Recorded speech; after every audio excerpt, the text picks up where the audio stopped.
The first drugs to treat cancer was not originally intended for that purpose. Mustard gas was used as a chemical warfare agent in the World Wars.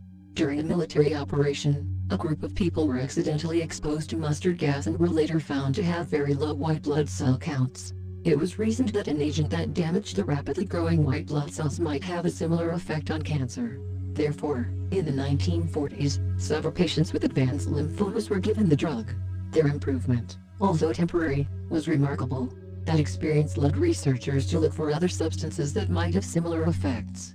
As a result, many other drugs have been developed to treat cancer, and drug development since then has exploded into a multi-billion-dollar industry. Thus was born the era of chemotherapy, one that continues today. It is still based on the simple notion that disrupting DNA replication and cell division will halt cancer.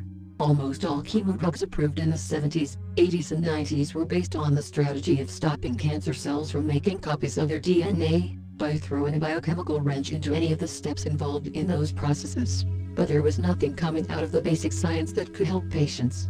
It is possible, and common, for cancer researchers to achieve extraordinary acclaim and success, measured by grants, awards, professorships and papers in leading journals, without ever helping a single patient gain a single extra day of life. There is no pressure within science to make that happen. Animal models have not been very predictive of how well drugs would work in people. They put a human tumor under the mouse's skin, and that microenvironment doesn't reflect a person's blood vessels, inflammatory cells or cells of the immune system, all of which affect prognosis and survival. Metastatic cells are responsible for 90% of all cancer deaths. Scientists relied on animal models where metastasis didn't even occur. By the 1980s, critics were asking why the war on cancer was spending the vast majority of taxpayers' money on elegant biology that cured millions of mice, rather than on the search for more practical advances.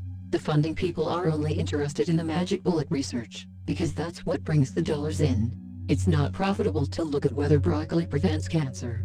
Broccoli can't be patented, so without the potential payoff of a billion-dollar drug, there's less incentive to discover how cancer can be prevented. Chemotherapy drugs are cytotoxic, meaning that they kill cells that divide rapidly, one of the main properties of cancer cells. This means that it also harms cells that divide rapidly under normal circumstances, like cells in the bone marrow, digestive tract and hair follicles. The side effects that chemotherapy patients experience, the extreme nausea and vomiting, the hair loss, the weight loss, are indicative of the intense havoc that chemotherapy is causing within the body. As if these side effects are not enough, cancer therapy commonly includes surgery and radiation, both of which have their own dangers and side effects. The mainstream medical establishment often prescribes mastectomy, radiation and chemotherapy in combination to treat cancer, an approach that has been described as a slash and burn strategy. Cut off the affected organ, poison the body with chemotherapy and then harm the body even more with radiation. Surgical removal of the cancerous body part also has its own after effects, requiring not only the normal recovery after any surgery, but also coping with the psychological effects of having a body part removed. Severe neurological side effects, discoloration of the hands and feet, tinnitus and impaired hearing, are common. The treatments can cause massive DNA damage that greatly multiplies patients' risk of being diagnosed with leukemia and other diseases later in life.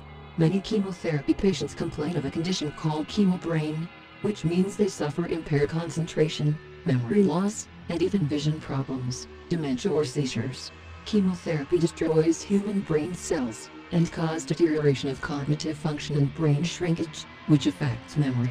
This effect is worse than the effects of taking drugs like crack or heroin. Doxorubicin is so toxic that it will actually cause skin burns if it leaks from a vein during administration. 3 widely used chemotherapy drugs do more damage to the brain than the cancers they are being used to treat. One of the most common side effects of chemotherapy is, ironically, cancer. Undergoing radiation and chemotherapy increases the risk of future cancers by 300%. Furthermore, the most extreme example of unnecessary cancer therapy treatment, for false positive cancer diagnoses, is more common than we'd like to believe.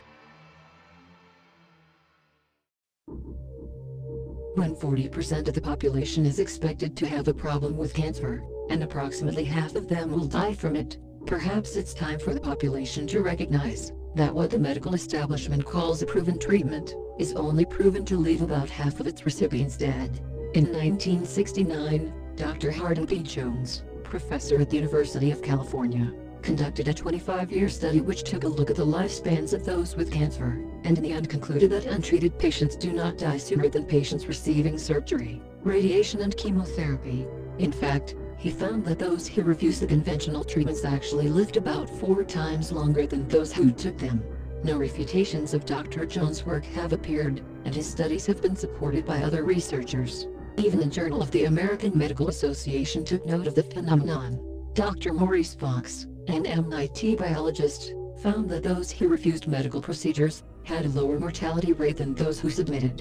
In 1990, the highly respected German epidemiologist, Dr. Ulrich Abel from the Tumor Clinic of the University of Heidelberg, conducted the most comprehensive investigation of every major clinical study on chemotherapy drugs ever done. In his paper, published on August 10, 1991 in The Lancet, he came to the conclusion that there was no scientific evidence available in any existing study to show that chemotherapy can extend in any appreciable way the lives of patients suffering from the most common organic cancers. He said that chemotherapy is a scientific wasteland, and that neither physician nor patient were willing to give it up, even though there was no scientific evidence that it worked. He claimed that 80% of chemotherapy administered was absolutely worthless. At age 16, Billy Best was diagnosed with Hodgkin's lymphoma. He was ordered to undergo chemotherapy. After 5 rounds of chemo, he decided it wasn't right for him, and refused to submit to more chemo. "I lost my hair, lost a lot of weight. You smell different. You feel like a toxic experiment. It's not pleasant at all. I didn't have faith in the therapy and I thought that the chemo was going to kill me. I didn't know about alternative medicine. The doctors said the only way you treat cancer is chemo, radiation and surgery. I didn't want the surgery. They wanted to take out my spleen even though it didn't have cancer. I was getting so desperate that I left my parents a note, told them that I had to leave because I felt like chemo was killing me instead of helping me." Fleeing his parents and medical authorities, Billy discovered his own natural treatments for cancer with the help of concerned citizens, and by changing his diet and taking these remedies, he was able to heal cancer and save his own life. That was 15 years ago. Today Billy Best is alive and well. Daniel Hauser, 13 years old, was diagnosed with Hodgkin lymphoma in 2008, and underwent a round of chemotherapy. Daniel was unhappy with the treatment, so the family decided to explore other options. When their oncologist learned they were not moving forward with the next round of chemotherapy, he felt this was medical neglect and sought a court injunction, claiming that there is a 90% cure rate in Hodgkin lymphoma with chemotherapy. The judge in the case threatened to put Daniel in foster care, and let the state government make the medical decisions for him, in conjunction with a doctor, rather than his parents. Faced with the loss of custody of her son, and with Daniel threatening to run away if she agreed to the court's decision to force chemotherapy, Colleen Hauser, upon the advice of their attorney, left the home with Daniel without providing contact information. There was discussion that she would take him to a cancer treatment doctor in Mexico. The local sheriff issued a warrant for her arrest, and made it a federal warrant. The FBI and Interpol became involved. News stations around the country began running the story. No attempt to leave the United States was made. 7 days later, they returned to their home and the arrest warrant was dismissed. The last news on their website, dated the 5th of June 2009. Danny started a second round of chemotherapy treatment this week. The doctor changed the number of chemotherapy drugs in the protocol submitted to the court. Danny is not tolerating the drugs well and has been vomiting all day. He is understandably angry and depressed about being forced to go through the ravages of chemotherapy again.